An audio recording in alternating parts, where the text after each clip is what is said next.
Hello, my name's Sterling Chipanga. I work here at Chengelo Training Farm as manager in charge of production. And under production, one of the areas that I oversee is the garden. That's where we are.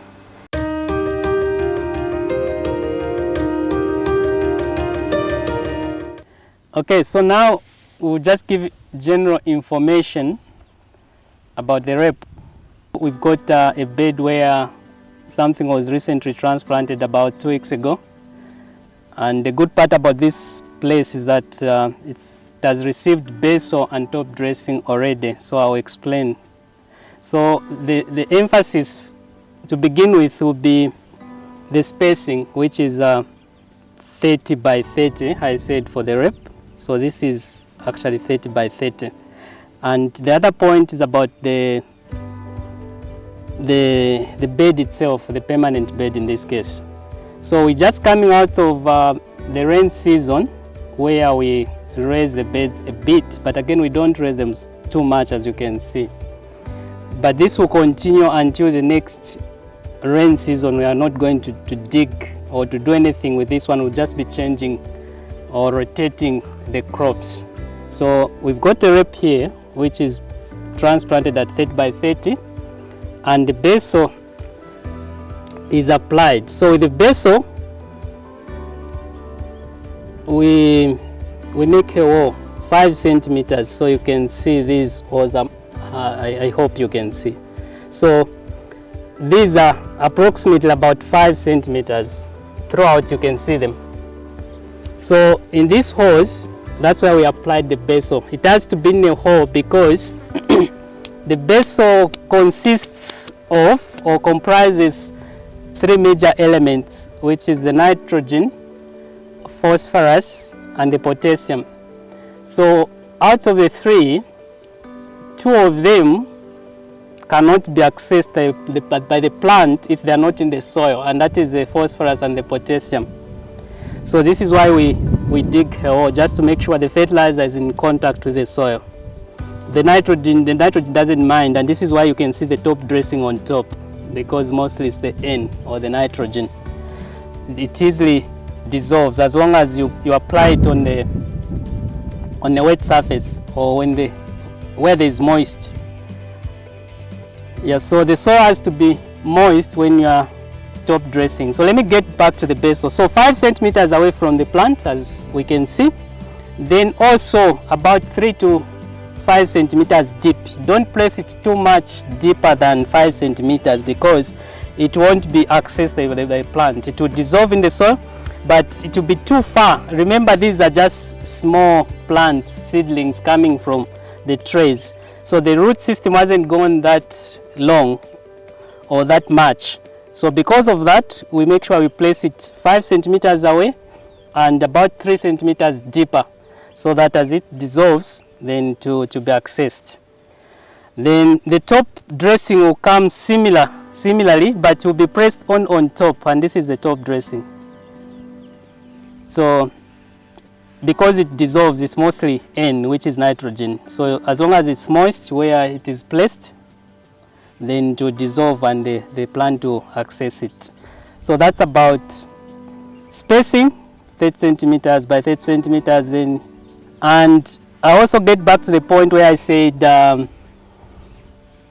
soil shouldn't be dug every now and then to allow it build itself, or to allow it build its natural fertility. So because of that, here we are not using too much fertilizer, so this should be enough until to the end of the growing cycle of this crop. So we just place basal dressing one time, top dressing one time. But if you are digging every now and then, you may apply 2 to 3 times of the top dressing to be able to harvest the same crop. So this is why I'll emphasize that we only dig the soil at the beginning of the garden.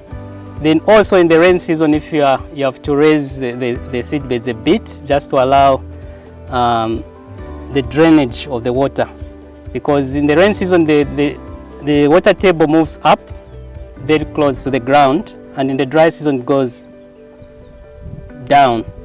So in the rain season we raise a bit, but again just a bit, about 10 centimeters. You can see this one. This is not a lot of raising of the soil. It's not a ridge, in other words. Then, so we'll let it be like this, like I said, up to onset of the rain. So on areas where it shows that it's gone a lot flat and then there can be runoff for the water, that's where we raise a bit in the rain season, and that happens only once in a year. So you don't dig every now and then. That builds up your soil and it reduces your expenses. I'm just talking about fertilizers now, which is another cost. So basal once, top dressing once, because our soils are healthy. They have life.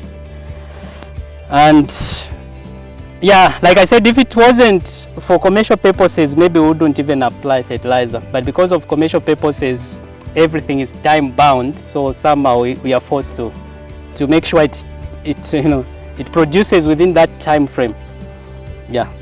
So that's the most important thing. Then I talked about pests and diseases. What is important is to keep the bed clean. That's the cultural method of controlling those things. Yeah, so moving away from where we were, from younger plants to bigger ones, there I was talking about spacing and fertilizer application, the basal and the top dressing. So here we are only doing single application of each. So the basal once and the top dressing once. So about a month later from that stage where we were, the crop will look like this. So from a single application of a basal, single application of a top dressing, and also not digging. So here where I'm standing, it's a good example where I said after transplanting we mulch. So in this bed I think we can see from where I'm standing there is mulch, and mulch will help a lot. So the first advantage is that it will not allow the soils to cluster or to hold together, because it keeps the soil moist most of the times. Because what that brings the compaction is irrigation and drying. Irrigation, that fluctuation, wet, dry, wet, dry. So with the mulch, it keeps the soil longer and moist. Then the other thing is it helps, I did talk about building a layer, the top layer of the soil. So as it decomposes, so this one is in the process of decomposing actually. So you can see. So eventually it will be to mix with the soil. You will not be able to realize there was even mulch in here. So that's very important. So it builds up the soil structure. It keeps the soils moist, discouraging compaction. Then also weeds. We're just coming out of the rain season, but I think we can see we don't have much of the weeds. There could be few here and there that we only pull by hand. So that's the advantage of using the mulch. So here we consistently use it unless we are not able to access it like now, because when you're just coming out of the rain season, it's difficult to get hay anywhere or any grass lying around. But sooner or later we'll be putting more and more before the rain season comes in. So that's what I can say about it. So when you keep your soils healthy, you have health plants, like you can see. Then you have less problems with irrigation. So when you mulch, you have less problems with irrigation. And this is why I was saying we're only irrigating 2 to 3 times per week, depending on the season. So we are going to cooler months, so we'll be only irrigating maybe twice. As long as each time you're irrigating, you're getting to 15 millimeter, 10 to 15 millimeter per irrigation, then that allows you to do only 2 or 3 times of irrigation per week.